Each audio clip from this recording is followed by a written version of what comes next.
Well, welcome back to another episode of Parker's Pensies. This is a podcast where we explore thoughts in philosophy, theology, nature, and life. I love thinking about cool stuff, so come think with me. Today, I have with me Jim Settecase, author, entrepreneur, carpet cleaner extraordinaire, and science fiction enthusiast. He goes by many names, but to me, he's Pops. So thanks for coming on the podcast, Pops. And first off, I just wanted to ask you with the initial question, what is it like to be on your favorite child's podcast? It's gotta feel good. You never stop, do you? I got to. But so I wanted to start with a little plug for some of your books. How many books have you written so far? Well, probably I don't know, maybe 120, but I think probably only 100 or maybe 105 are available for sale right now. When did you start writing like books? I think the copyright on my first book, I sent you that information, so I'm guessing, but I would say 10 years ago. Okay, but you've been writing short stories for a long time, longer than 10 years. Yeah, right? yeah, probably when I first got married, and that was, I don't know, close to 40 years ago. Wow.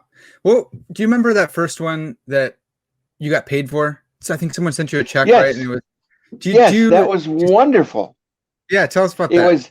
It was $9.57, and back then my pen name was Frank Fetishaw, and there's a funny story to that we don't have to go into. Yeah. But so they made out the check, and then I realized, well, I can't cash this because the bank doesn't know who Frank Fetishaw is. So I hid it in a bunch of other checks and just ran it through the bank, and they cashed it. And then I took a picture and I framed it, and somewhere I've got this framed picture. It was Spaceways Weekly. It was an e-zine, and the check was made out, to $9 and some odd cents. So I thought, if I ever feel like nobody ever loves me, I can look at that framed picture and say, somebody loved me $9 worth and 57 cents. Back then, $9, that was like $1,000 because it's so ancient. No. I took the $9 and I bought Australia. So yeah, it was an incredible amount of money. And good. I own Australia, just in case you didn't know. Yeah. So you love sci-fi. How did that start? How did that passion for science fiction begin? Well, it really began when I was a child. When I was 4 years old, my mother got me a rocket ship hobby horse. They had hobby horses you'd get on a horse and you'd ride, but the one she got me on the sides had white and red rocket ship. So I rode on that and I rode out to the stars and I really enjoyed it. And then I had a dream that I had a full-size white and red rocket ship on the lawn. And then as I was growing up, I didn't grow up loving God. I grew up in a religious home, but I didn't know the Lord. I didn't love God. And when I was maybe 8 or 9 years old, I was playing in the alley behind my house, and it was a crushed limestone gravel alleyway, and in the middle was a strip of chamomile. It just grew wild there. And I looked down one day, and in the midst of the chamomile was a tiny silver rocket, and it was heavy metal. There was no markings on it, and it was so wonderful. It was dark gray metal with beautiful silvery aluminum fins, and it was so wonderful. I looked up to heaven and I said, thank you. I knew then it was a gift from God. So I flew that in my imagination through jungles and until I lost it. And when I lost it, excuse me, I thought maybe it's time for somebody else to find it. And so God in his sensitivity knew that rocket ships would speak his love to me. And that's why, to me, rocket ships have always been a symbol of God's love for me. So, I started reading And another thing about science fiction is it's an escape. I mean, Hmm. it's escape from reality, and like Captain Kirk in Star Trek, he was always off on some unknown adventure and exploring new worlds. And so rocket ships represented life and experience. And do I have time to tell you about those reoccurring dreams, or you want to hear about those Yeah, later? yeah. I want to hear him. Hit me. Okay, so as a young man, I didn't grow up loving or honoring God, but I would have these reoccurring dreams. And in one of them, I was in my parents' car, and we'd look up in the sky, and there was this slowly revolving flying saucer, UFO, and it was stationary in one place, and it was slowly spinning like it was spinning in the wind. And the world knew that flying saucer was there, Hmm. and nobody knew why it was there. But in my heart, I knew why it was there. It was there waiting for me. Now, it was up just below the clouds and far above the treetops, so it was impossible to get to, but I knew I was going to get into that because the spaceship was waiting for me. And once it had me, it would take off. Hmm. So then I would have another reoccurring dream about a blimp, a dirigible, and it was late at night, and it was slowly gliding down above the alley, by my house, behind my house, and there were two cables hanging down from it, and there was a chair, a bucket seat from a car suspended from the end of the cables. And I had the dream 2 nights in a row, and I knew the third night would be my last night to have this dream. And I knew what the cables and the chair meant. That dirigible had let down the blimp, or let down the chair for me. And Hmm. if I could find my way into the chair, it would pull me up into the ship, and I would begin a life of adventure and excitement. So the third night I had the dream, I managed to climb up in these trees, and as the chair is brushing the tops of the treetops, I jumped in and I ate a few branches along the way because it still hadn't gone up. Yeah. But then it pulled me up, and then the dreams were over. And God still gives people dreams, and it wasn't for years that it thought to me that I should pray to God and say, God, what do those dreams mean? And He made it really clear. The UFO that was the same color as my hobby horse, the same color as my rocket ship, it was white with red trim. The UFO and the blimp, the dirigible, were the same thing. They were God. God was Hmm. calling me out of my life, and if I would leave everything behind, I could share in His life. And so when I was 19, I well, I had a big dope party, and my landlord wanted me out of there. And my life was terrible. It was the kind of life you have if you don't have God. So there Yeah. were ups and downs, but overall it was black, and it was darkness, and the devil was a big part of my life, although I didn't really know it.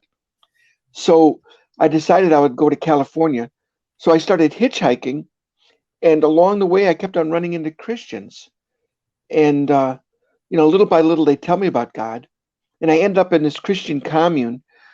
And I started growing and learning about God, and God warned me. He said, don't go back home yet, because if you do, what you have will leak out. It'll Hmm. dissipate, and you won't have it. So I stayed in the commune for 2 or 3 years, got a good dose of God, and came back a changed person. Came back a person who loved and feared and wanted to worship God. Yeah. So God showed me that those dreams were. It was really my last chance to get out.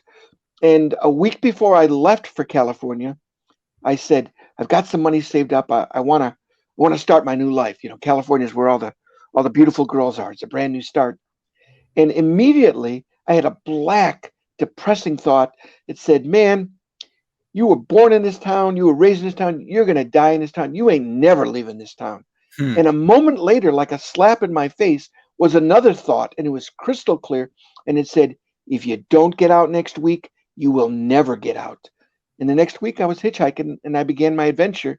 And at the time, I didn't realize that the devil and God were fighting over my soul. And so you getting out, that's you running up the trees, just barely making it, jumping on, grabbing on Yes.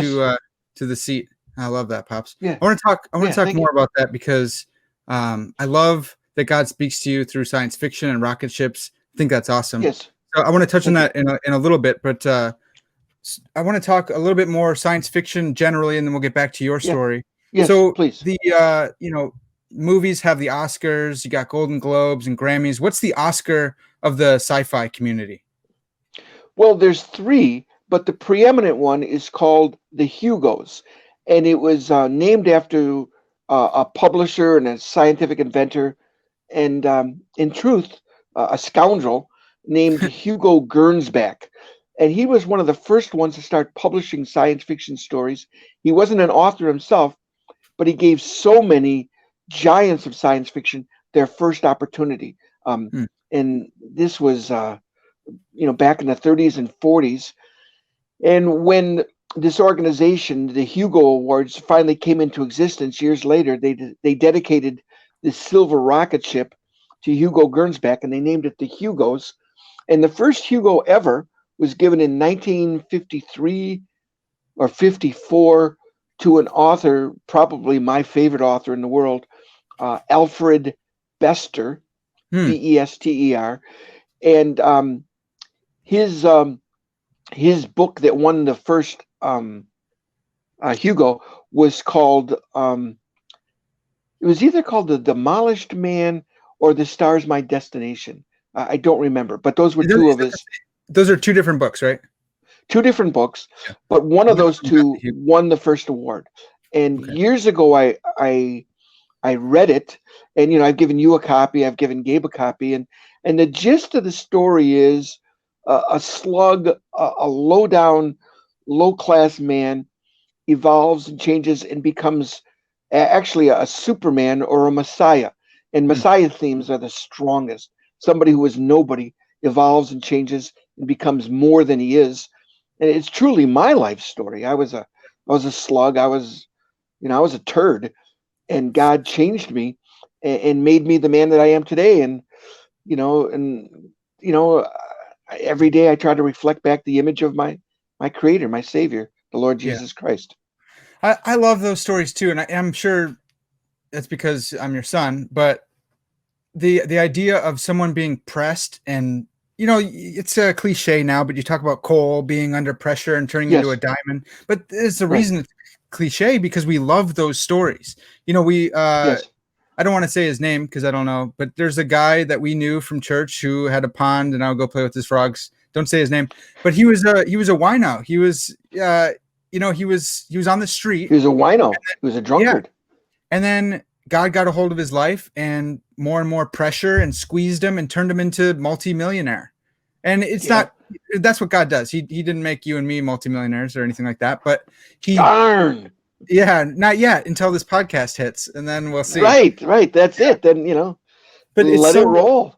I love those stories so much. And I would say that was you. You're one of 10 kids.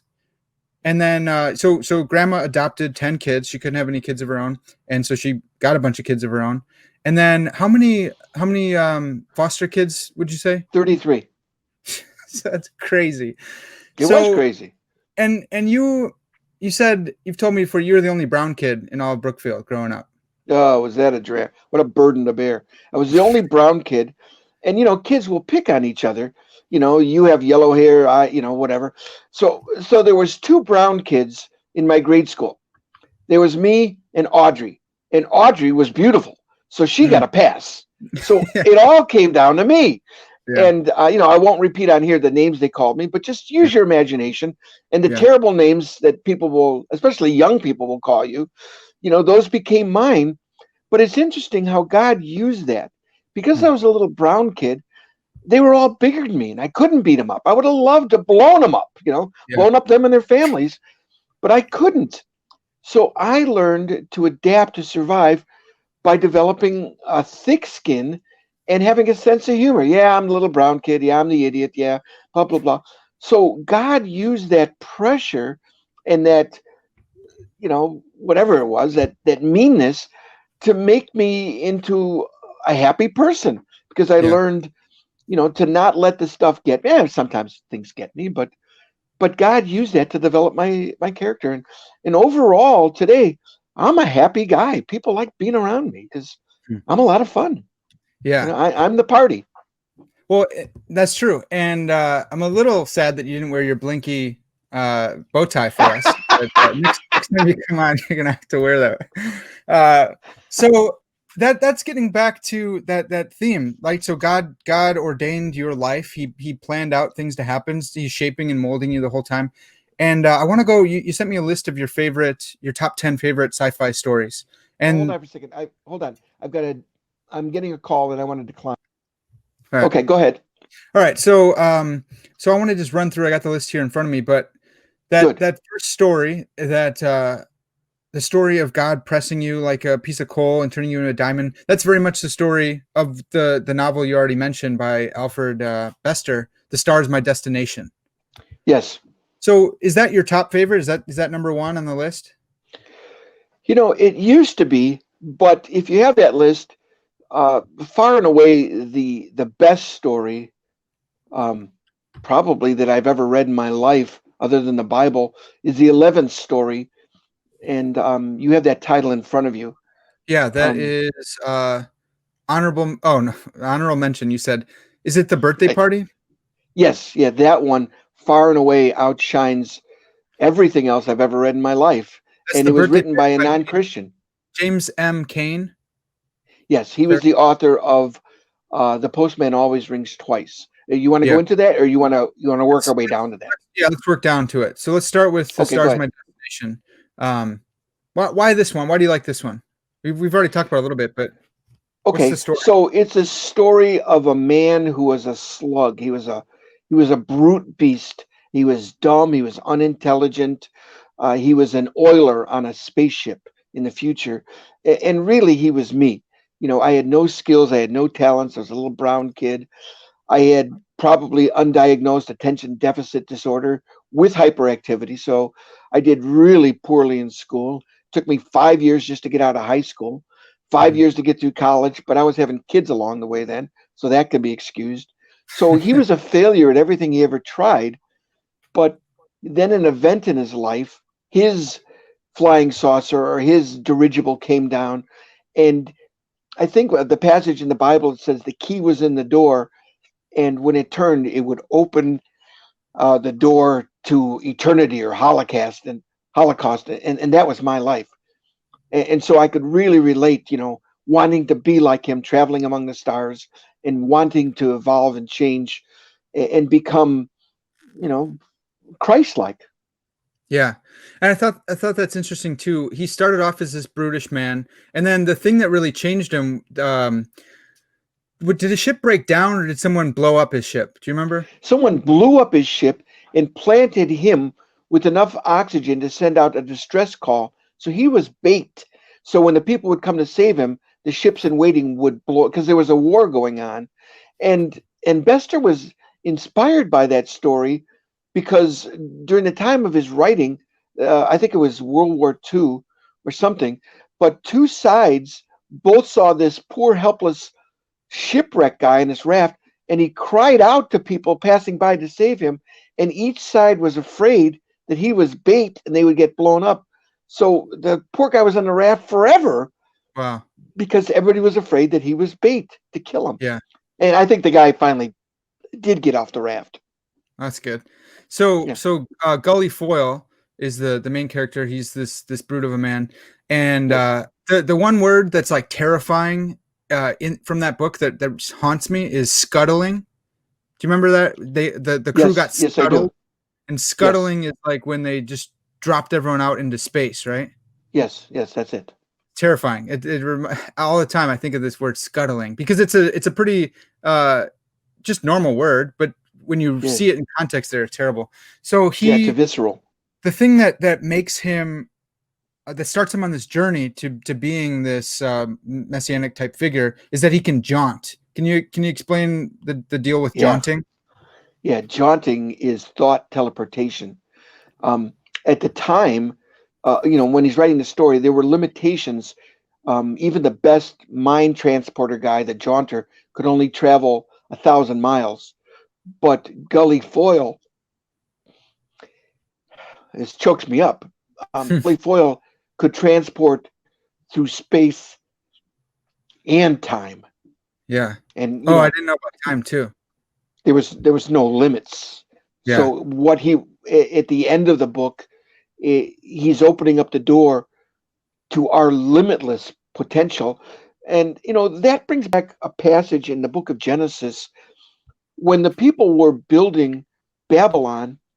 The Bible says the Lord came down and he observed the city, Tower and of I'll Babel. quote from Babel.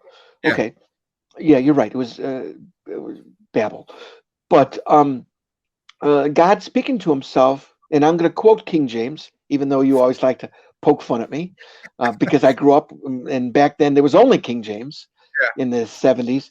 So the Lord said, "Behold, the people are one, and the language is one. Now this they begin to do." I'm choking up again. "Now nothing which they imagine shall be impossible for them. Therefore, let us go down and confound their language, that they will leave off building the city." Mm. So, what God had said was, when you have people who are one and they're able to communicate and they're of one mind and one heart, nothing shall be impossible for them. Mm. And, God doesn't mince words. God's not given to hyperbole or exaggeration. So, when he said nothing will be, prohibited from them, he meant nothing. And that meant everything: thought, teleportation, reaching the stars, etc. And really, in a sense, that's a foreshadow of what Gully Foyle at the end of the book offered humanity. Mm. I offered you limitless possibilities to be able Yeah. to travel through space and time without even a rocket ship. Yeah.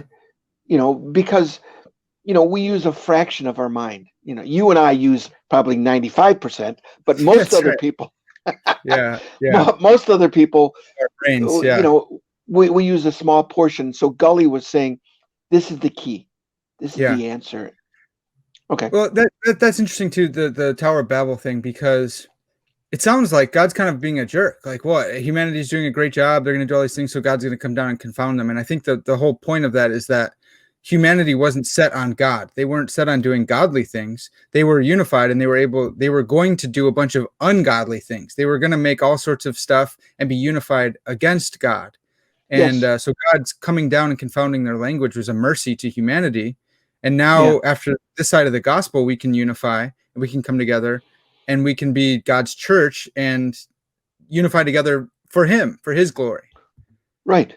Yeah. Good. Well So, said. moving on then to Monster by A.E. Van Voigt. Can you tell us about Yes. Monster? Oh well. Monster again. It's really a messiah. Um, these jellyfish-like aliens land on this forsaken planet, and all life is gone. But they've got a tool for resurrecting the long dead.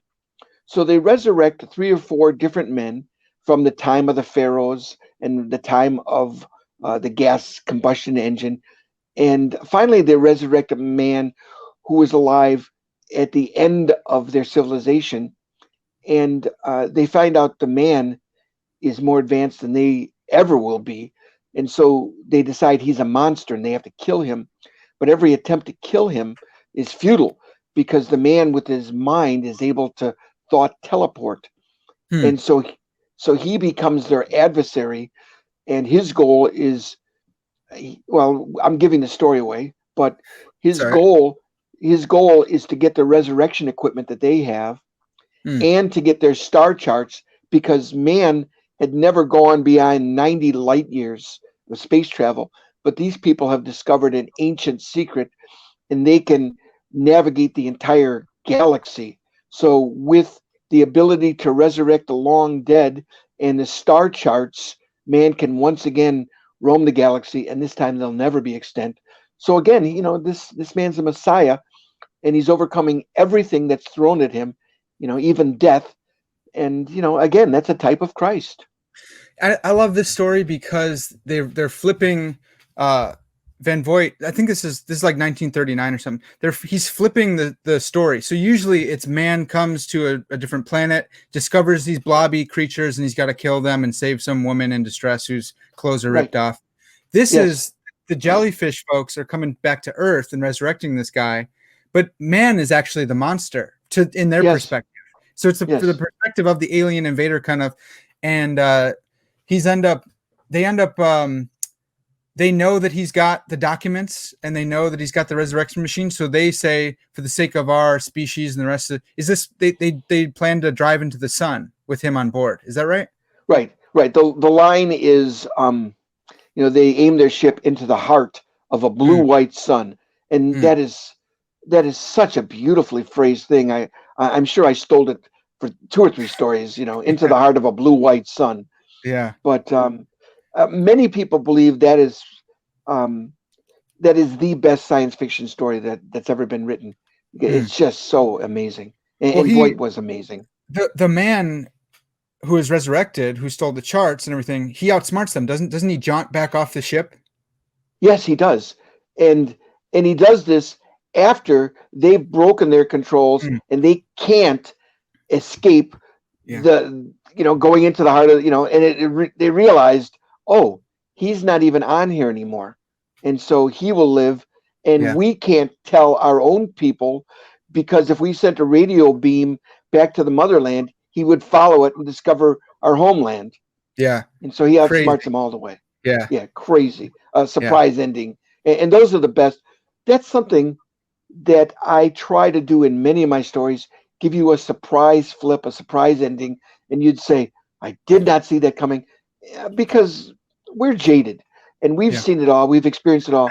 So if somebody can pull the wool over on us, like the movie The Sting, when that first came out, it won all these awards because everybody was taken in, and the surprise ending, it's like, whoa, dude, you Hmm. sucked me in. I never saw it coming. Well done, sir. Well done. Yeah.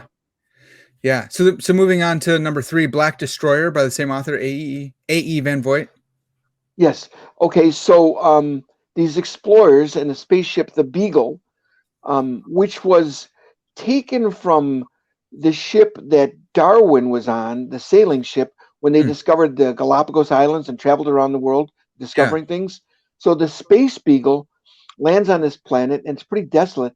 And they discover this ginormous, elephant-sized black cat with a face full of, writhing snake, like an octopus tentacle, and they think it's semi-intelligent, so they invite it onto the ship. They put it in a cage, but they don't realize this thing is a deadly killer, and it wants the phosphorus in their bones, Huh. to live. That's its food, and so the black cat, Kitty, they sometimes call it, has wasted the entire planet, and they were once, a proud and intelligent people, but they devolved into savages. And Hmm. so this creature they invited on the ship was the biggest savage of all of them. There were still these other black cats. So it starts killing the people, the scientists and space adventurers. And so together they have to figure out a way to overcome this beast, or he'll destroy all of them. Okay. Yeah, I like it. Yeah, Number a 4 great here. story. Yeah, number 4 is More Than Human by Theodore Sturgeon. Yeah, Theodore Sturgeon was an amazing author. He he just wrote so many intricate stories. But again, this is a story about a man who was, probably retarded. I don't know if that's an acceptable term, but the man was Yeah. mentally decapacitated, Yeah. and he was just he ended up living with these people on a farm, and he hardly ever spoke, but he had amazing latent powers within him, and a series of events loosened those powers, and he came together with other mutants or disformed people, and together they formed a gestalt. They formed a new man, Hmm. and so again, it's a story of somebody who is very low, progressing and evolving and changing, and becoming a superhuman, somebody with powers and abilities far beyond, and it speaks to our own potential, what we could be. The Bible says, in heaven, eye has not seen nor ear heard, nor has it entered into the heart of man, the things that God has prepared for those who love him. Yeah. But I also believe that's part of our journey here. We start out as little kids and we grow into develop. And God has amazing potential for each of us to reach here. He wants us to grow and develop and reflect back the glory of his son.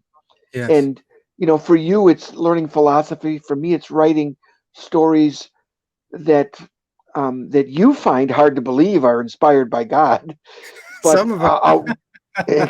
outrageous, outrageous stories. And and to sum up my stories, God gives me these outrageously creative, wild, spinning stories to nudge people closer to Him. And Mhm. I think that's because before I knew the Lord, I was convinced that God was boring. Now, God is many things. He is love, and He is anger, and He is compassionate, and He is vengeance. But one attribute you will never, ever find about God is boring. He's Yeah. the author of creation. So, since that was my thought of God before I became a Christian, before I gave my life to Jesus Christ, I think the Lord said, let's take this man who thought I was so boring, let's Hmm. make him the most creative man ever. And his stories will reflect my love and glory for mankind. And Park, God has given me eyes to see God behind the scenes, probably like nobody else.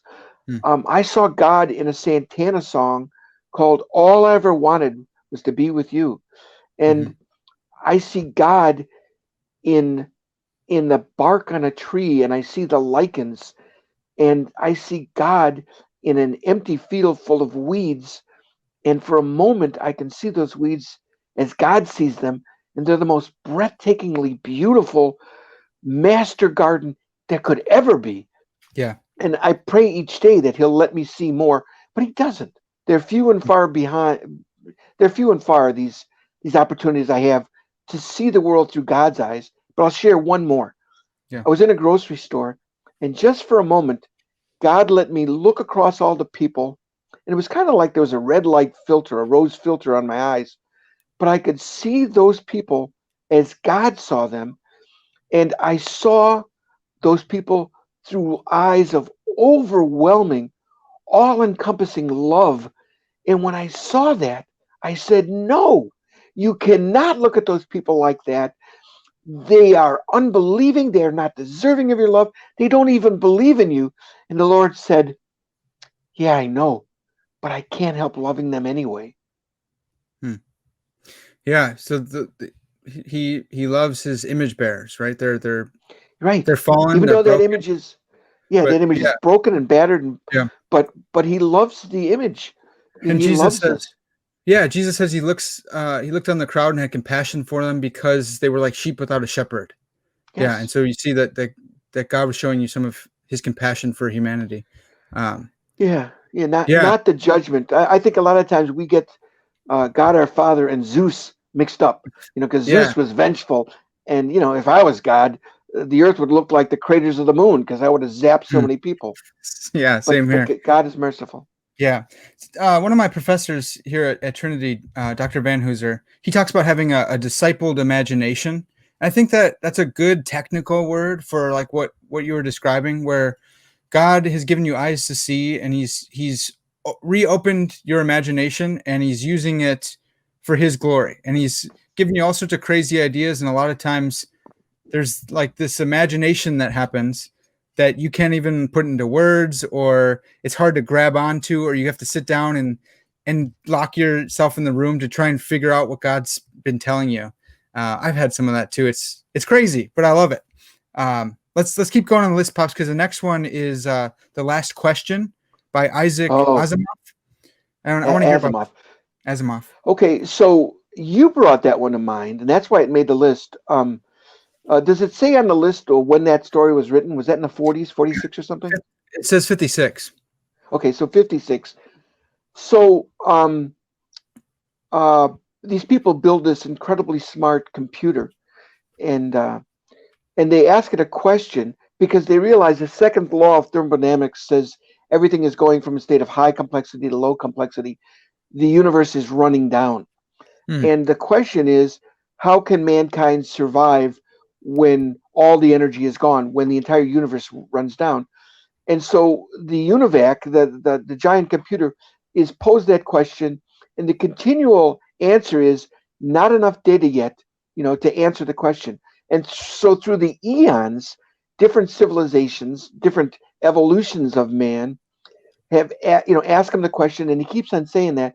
So finally, the end comes, and the energy in the universe is wound down, and the stars have winked out, and so then there's nothing left. Mankind is dissipated. The universe is dissipated. It's just blackness.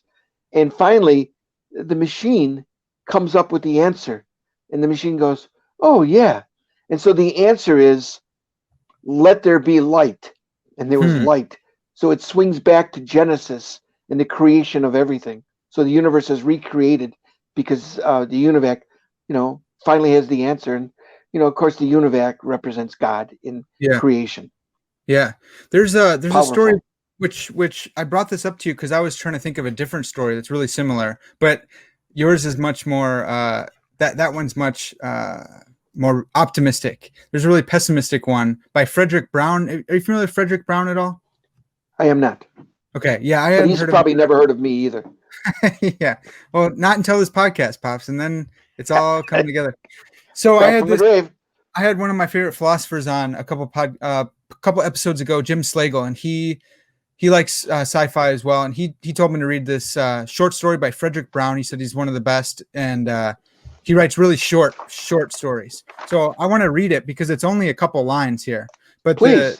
it's called The Answer, or just called Answer. And so it's got these futuristic names, Dwar Rain and Dwar Ev. So just for the folks at home, that's why I'm saying these weird names. So Duan Ev ceremoniously soldered the final connection with gold. The eyes of a dozen television cameras watched him, and the sub-ether bore throughout the universe a dozen pictures of what he was doing. He straightened and nodded to Dwar Rain, then moved to a position beside the switch that would complete the contact when he threw it.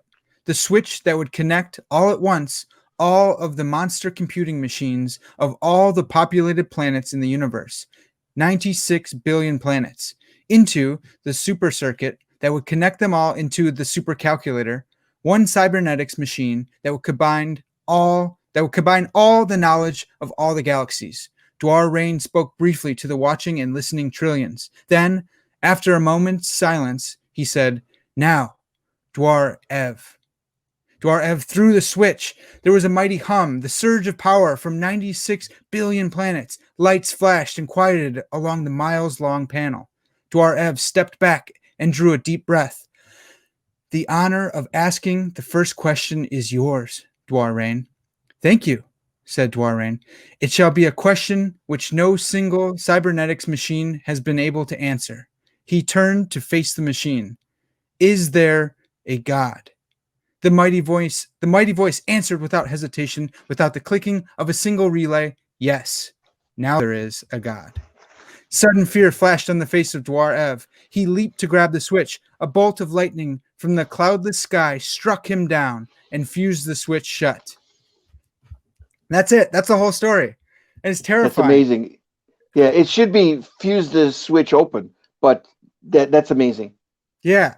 Yeah. So I love those. Those are really popular nowadays because we're developing artificial intelligence and stuff like that. And Yeah.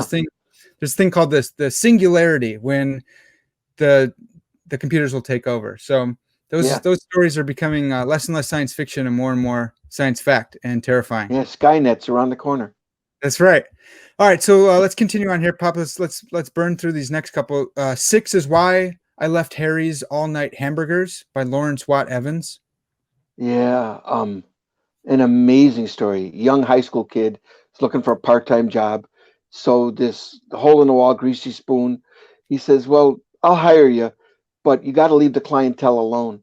So after midnight, the clientele, they come in rocket ships and through space-time continuums, and they look like aliens. And so the high school kid is doing his best not to freak out. And sometimes they pay in platinum coins, which I stole that idea for one of my characters, Jack the Nose.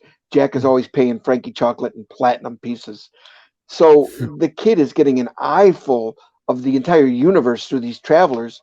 But the rub is these travelers has found their way through space and time, but it's a one-way trip. They can never go back to their home world. So Hmm. they're traveling through the multiverse, and a lot of times they um they find worlds that are very close to theirs, but not quite the same. So the kid is given a choice to take a ride on one of these spaceships and explore the galaxy, or to learn to be content with the amazing world that was here all along. And Hmm. so he chooses the latter, and he starts traveling and seeing ancient ruins and exotic sights and tigers and elephants, and he starts to explore the wonders that are on our earth. Hmm. And so I've written Watts Evans. He never wrote me back, but most people don't. Yeah. Okay. Well, next one up, number 7, Night of the Cooters by Howard Waldrop. Yeah, there's another one I wrote, and maybe someday we'll be best buds. But he's a bit of a recluse. I don't even think he has a computer. Okay. This is an amazing homespun story about this meteor comet shower, and it turns out that they're rocket ships from Mars, and these tentacled monsters are coming, to invade this small town in Missouri or Mississippi. So the local yokel and the sheriff have got to band together, to overcome these creatures with superior weapons. And so the title comes from the sheriff, and he goes, "Yeah, we got to take care of these cooters," which is the aliens. And Yeah. it's hilarious. It's homespun. It is pure gold. It is just wonderful. Okay. Next up, number 8, we're gonna roll them bones by Fritz Oh, Lieber. oh, this was. I am in awe of this story. This story is the Mount Everest of short, concise, tight um, words. It's a macabre story about a miner, a skinny, tall, kind of an Ichabod Crane type of miner, and he's got an exceptional throwing hand. So Hmm. he can throw a piece of rock that fell out of the top of a cliff right back into the place where it was. Huh. And so he likes to gamble, and he's a drunkard, and he's mean to his wife, and his mother-in-law lives there with some cats. And so he says, "I'm going to go to this new gambling house that's in town." And in reality, the gambling house is the doorway into hell. So he's Hmm. gambling against the devil himself, and it's just an absolute masterpiece. And the ending is a little bit confusing until you read it 3 or 4 times. Do you remember that story that I had you read about the talking pig? What was that called? Do you Yeah. remember? Beyond Lies the Wub, Philip K. Dick.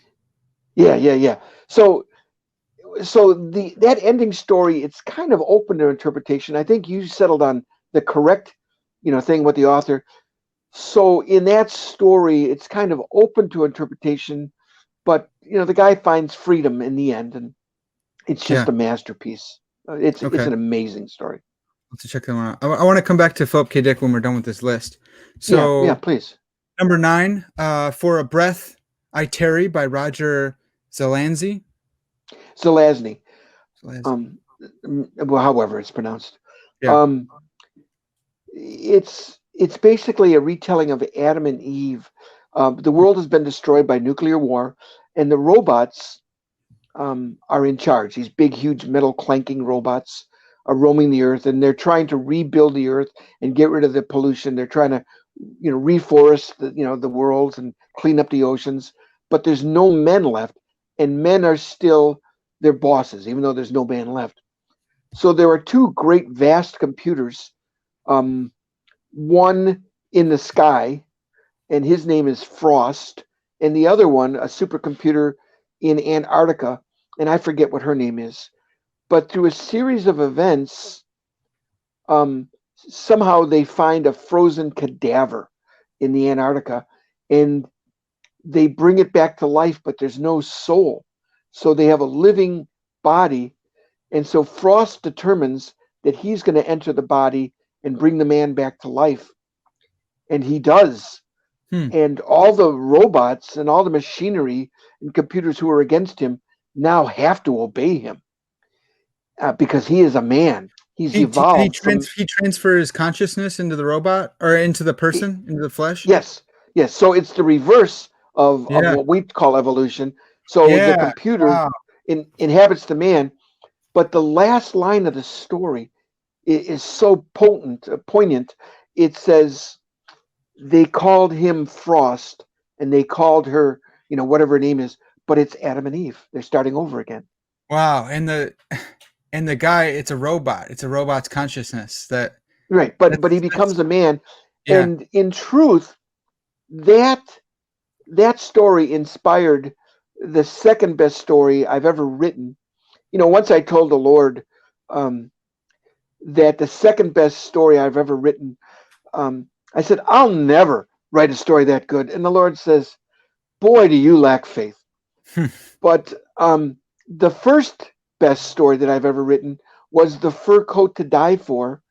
And it's a retelling of Adam and Eve, losing paradise. And it's so Yeah. sad. My We were like this close, Pops. We were so close. The 10th story here on your list is The Fur Coat to Die For, and other stories by Frankie Chocolate. There's going to be some grand reveal that your pen name is Frankie Chocolate. But That's you me. couldn't get there. Yeah, so that's you. It's me. So go ahead. Let's go to number 10, The Fur Coat to Die For, and other stories, but let's talk about that specific short story. Okay. So while writing this story, I truly felt God standing over my right shoulder, guiding my hand. Hmm. Use this word, use that word. And the ending, I'm tearing up again. When I think about God, I often tear up Hmm. because he's so precious to me. The ending was just as much a surprise to me as it was to anybody. And the story was so powerful. I sent it to my friend Barry, who's a missionary in Italy, and he Hmm. loved it so much. He asked for permission and he turned it into a play. Whoa, I didn't know And that. yeah, yeah. So in somewhere in Milan, the name Frankie Chocolate is revered. Yeah. That's the only place. So so again, it's a story about Adam and Eve losing paradise and how God provided for them. There's a story about a squirrel who's in love with a girl squirrel and the price Nutsy, he has to pay. Nutsy Nutsy, Fagan. Yeah, Fagan. Nutsy Yeah. Fagan, which is a line I stole from history. Nutsy Fagan was a real guy, and probably somebody's estate will sue me for that one. Yeah. And there's uh, there's a story about the enemy. Um, so it's 9 short stories. And at the time, this was my first book, and I didn't realize you shouldn't put all your absolute best stories in one collection. Yeah. So I put the absolute best 9 stories I've ever written in there, and I hired a guy, and he put in 9 amazing drawings. The drawings are probably better than my stories. But in this one, The Enemy, I'm reading through the Old Testament, and God is telling the Israelites, you've really blown it this time. And he says, now you'll find out what it's like to have me for an enemy. Hmm. And anybody in the world you will take as an enemy, but not God. I mean, take the devil 1,000 times, but not God. So in the story, um, it's set in San Francisco, and it's foggy and dark. And Mike Anvil, a character that you embodied for 3 of my book covers, you Hmm. and Jack Cooney, who plays a huge part in my writing, throughout my many years of writing. Yeah. So Mike Anvil has to face this dark alley, and Mike isn't afraid of anybody, but Mike is in fear and trembling as he has to walk into this alley. And little Johnny, who's almost as big and almost as brutish, he stays back. So Mike Anvil comes face to face with this huge guy who makes him look like a child. And he says, Mikey, I gave you a job to do and you didn't do it. And then the line in the story is, um, how would you like to find out what it's like to have me as an enemy? And Hmm. Mike Anvil chokes up and he goes, no, sir, no, I do not want you as an enemy. Hmm. I'll get right on this. And so the guy in the trench coat, in the black trench coat, says, Mikey, we all die. You die, even I died. But before you die, I need you to do this job. So the story ends with Mike Anvil. Some guy is working on his truck mount carpet cleaner, machine, because Mike's a carpet cleaner. And he says, "Hey, Tommy, you got a moment? There's something I want to share." So Mike's got the New Testament. And so he shares the gospel. Yeah. So that's the enemy. Your older brother, who I love just as much as you, Joel, the founder of the Think Institute, gave me this you story. Can't plug his stuff on my stuff, Pops. He will love this. How much did he pay you? How much did he pay you for that one? The same amount you paid that turtle to bite me, and the same day it bit me. That's a story you'll have to go into. Yeah. So Joel told me the story about the unfriendly God, and that is shocking. And it's a true story about a witch doctor who tried to call a little boy's spirit back after he stepped on a poisonous animal. And so I'll give the story away. The young widow asked the witch doctor to bring her little boy back. So the witch doctor enters the spirit world, and he's chasing the child's spirit, through the ether. And he almost gets a hold of the child until something drives him back.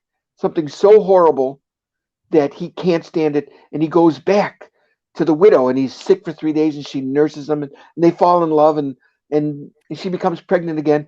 But one day she asks him, she goes, "My husband, what was the horror that was so strong that you couldn't bring my son back to me? What drove you back?" And the witch doctor said, "As the child entered the city, in the sky, it was singing. The singing drove me away." Wow. So the Bible says, to be absent from the body is to be present from the Lord. And as a Christian, I believe that when I die, Jesus sends angels to bring me to the throne of God. And that's a true story. That the witch doctor could not bring the child back because as he approached heaven, there was so much singing, and his heart was so dark, he turned back from the light.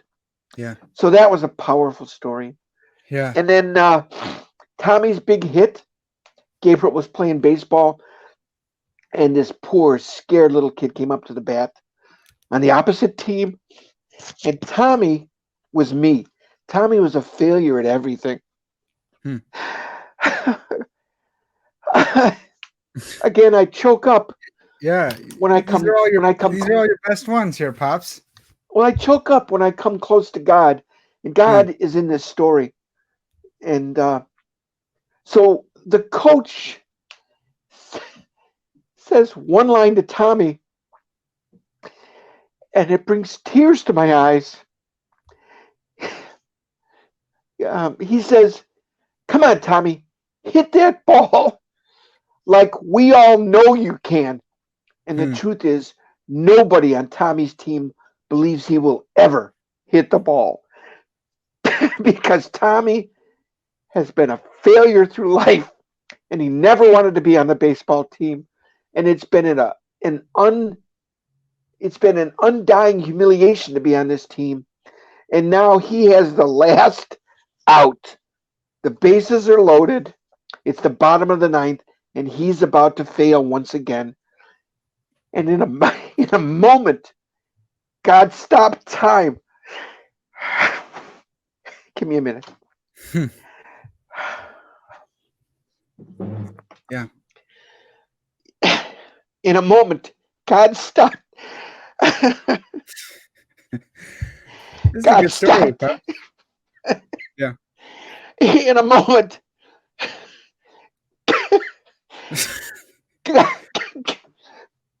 God in heaven stopped time and said, "Pray for Tommy." Pray for Tommy. So I prayed for Tommy, and God started time back up. And Tommy had the hit of his life. He shot that ball out of the park. And I was in awe. I said, "What just happened?" and Tommy was redeemed. Yeah. It's a story of redemption. And even though Yeah. his team lost the game, God was glorified in that moment. Yeah. And that story was called Tommy's Big Hit. And that So was an amazing story. so you guys have seen my dad's passion here for these stories. Go buy The Fur Coat to Die For. You can get that on Amazon, Dad.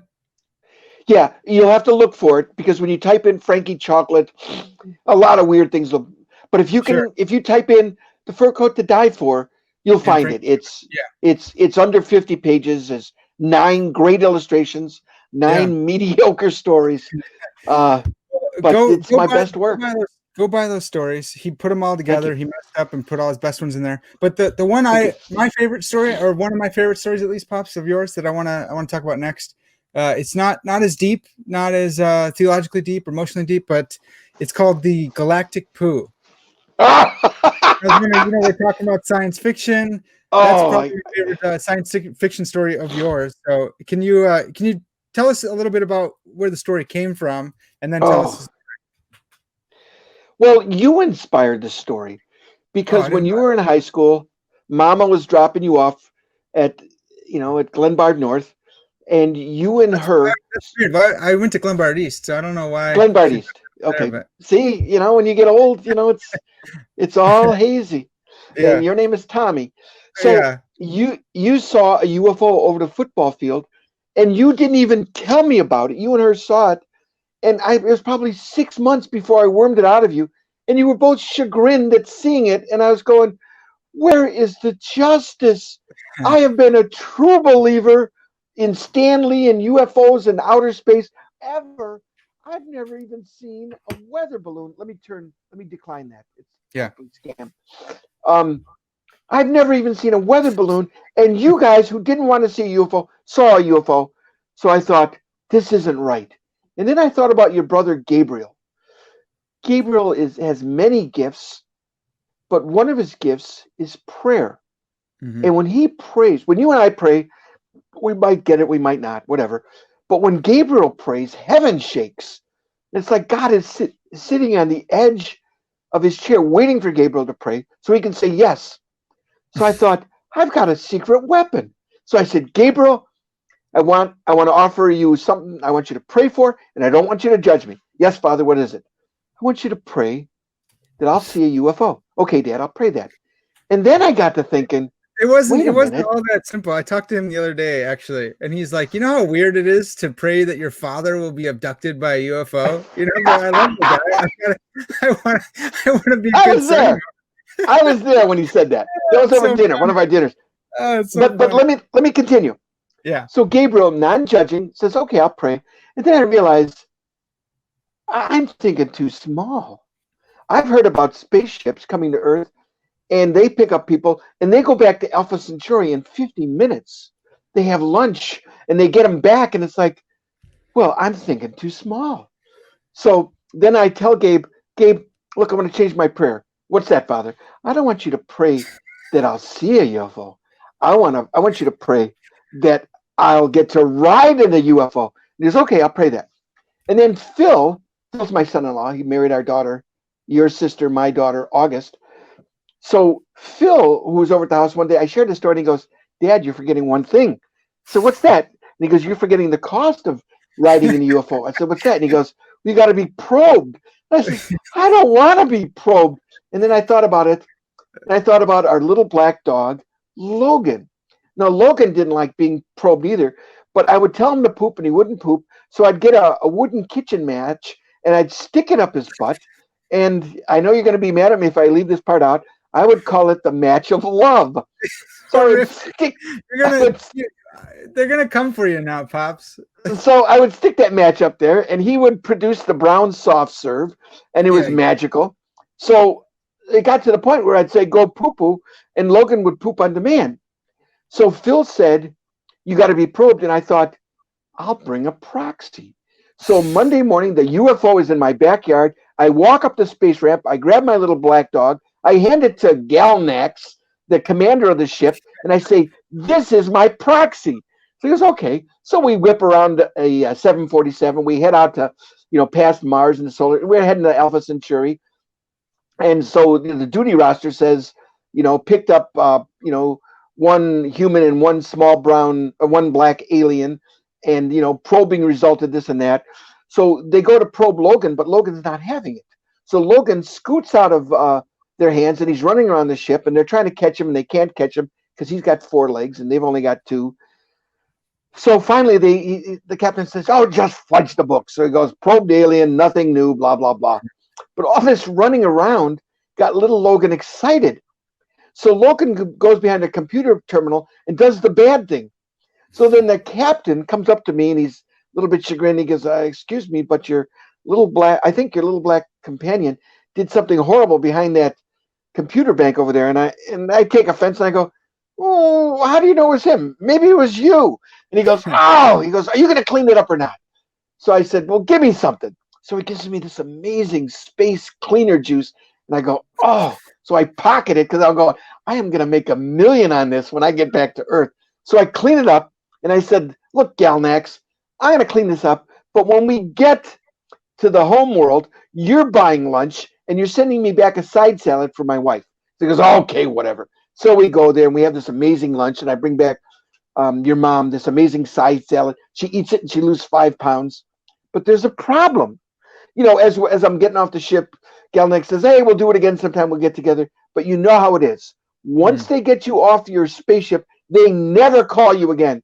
I know But I Galak. think, yeah, they're never going to come back. But I know I'm going to see Galnax and his saucer again because I look everywhere and I can't find Logan.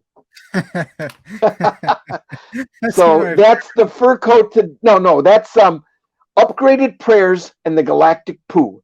So you favorite. inspired it, and Phil inspired it, and Gabe inspired it, and our dear little dog who passed away, Logan inspired it. And that Yeah. is an absolute hoot. I think I put that in the poo stories. I've got a collection of just poo stories, which my mother-in-law refused to read, and Yeah. they are easily the funniest work I've ever written. There's a picture of an outhouse on there. So I think it's called the Pooh Stories. So if you really want to holler, I think Joel with Scruffy, when Scruffy unloaded on his Oh yeah. car, I think that's in there. That So one's they're hilarious yeah. because Pooh is very funny. It is for some people. Yeah. So Pops, I wanted to finish off here. Thanks for recounting so many of your stories and helping us with so many really good science fiction stories out there. I wanted to talk. Thank you for asking. We've been talking so much about. It's come up a lot about Christianity, about God, and science fiction, and Yes. I wanted I wanted to just end on that note. I think it's interesting to think of the Bible is a collection of books. We say the book of the Bible. It's really like a library of books of 66 books, and Right. there's different genres. I love Right. thinking of the ancient genres in terms of modern genres. So like you could think of the book of Job as like a Platonic dialogue. Plato wrote these dialogues, and he's always trying to get at an essence of something. So he's trying to look at justice. So he writes this. Well, no, it's not so bad. It's not so bad. I'm explaining it.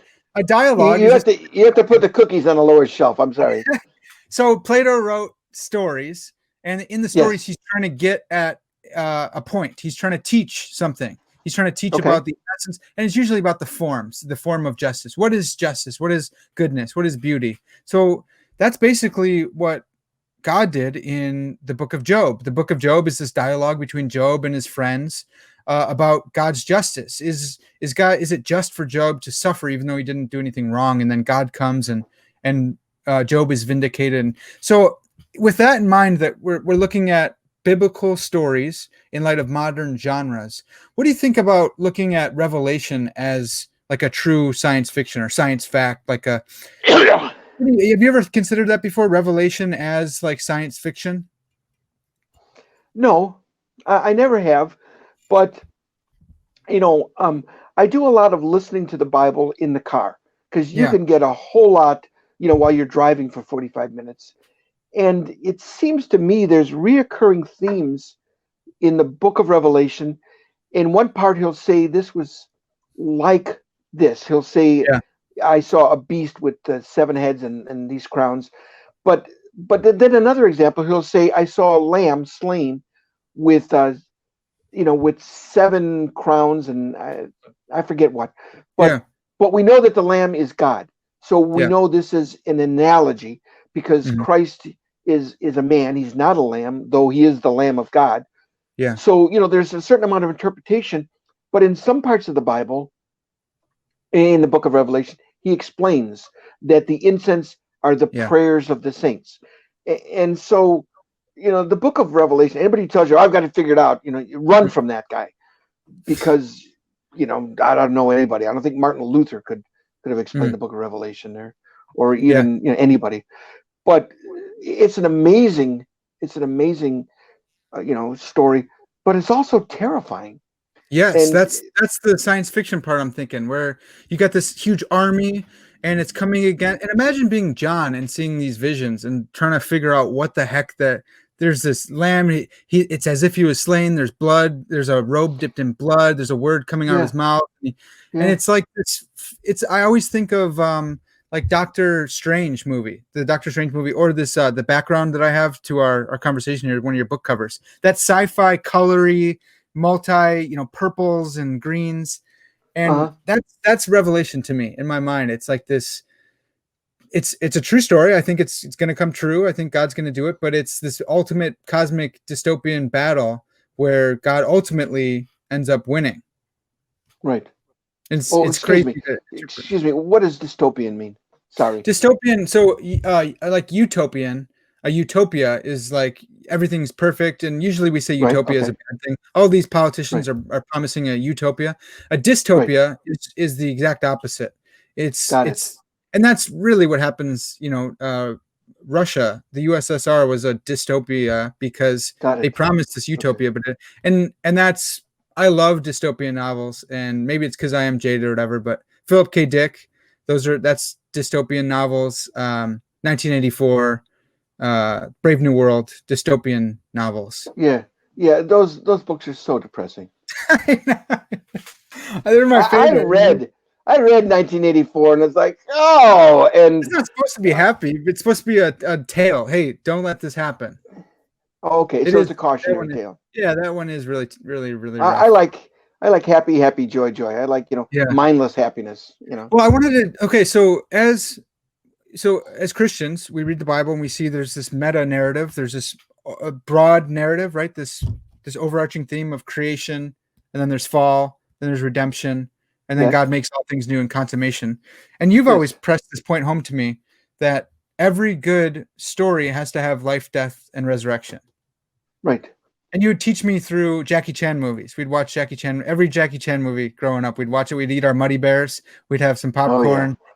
And you'd always say Jackie Chan's got to get beat up before he is triumphant. Otherwise, it's not a good Right. story. And Right. that was the problem with Superman back in the day before there was kryptonite and all his weakness and the red sun and all that stuff. Right. If there's no battle, it's not fun. And Right. so we You're not say engaged. some people would look at the Bible and say, look, it's just another example of that story. It's a good story because it fits that narrative. We would say every other story is a good narrative insofar as it fits the Christian narrative, because God's Yes. story is the story of reality. And if you want to make a good one, it has to resonate with reality. Does that Yes. sound right? Yes. Yes. Um. What was her name? She wrote the book Eat, Pray, Love. Elizabeth Gilbert. Okay. Okay. She did a TED talk that talked about inspiration or the muse, Mm, and it's an amazing story. She's not a believer. Her life is the last kind of life you'd ever want to live, but she really hits on some universal truths. She said that these people, these herders in North Africa, would start to dance around the fire, and they would become transcendent, and they mm, would go beyond themselves, the way a musician will sometimes play above himself, and they yeah. became filled with divine light, and the people would say, "Ole, ole," and it was a form of saying Allah, because to them they were saying, God is in you. God has Yeah. lit you up. And so it's my belief that when you come across a story that is so touching or so powerful that it brings tears to your eyes, you're getting close to the heart of God Himself. And Mm, He's hidden it in children's stories. He's hidden it in my crazy stories. He's hidden it in nature. But when you get close, you are close and you reveal the divine. And because we're made in his image, we cannot help but being moved. And so it's my contention. Paul said, whatsoever is good, pure, and all those things, think on these things. Yeah. And it's my contention that what he's saying is, think on Jesus. So you can find beauty in an amazing science fiction story. You can find beauty in a dance. You can find beauty in the birth of your child. But at the heart of all of it, you'll find the smiling face of Jesus Christ looking back at you. And you'll say, oh, it was you, God. I didn't realize that. And he goes, yeah, I was hiding. So that's God. He's everywhere if we have eyes to see. Yeah. Amen, Pops. Well, that's a great spot to end on. I'd love to have you back on and talk some more stuff sometime soon. That'd be great. Thanks for coming by. This has been Parker's Pensies, and as always, all glory to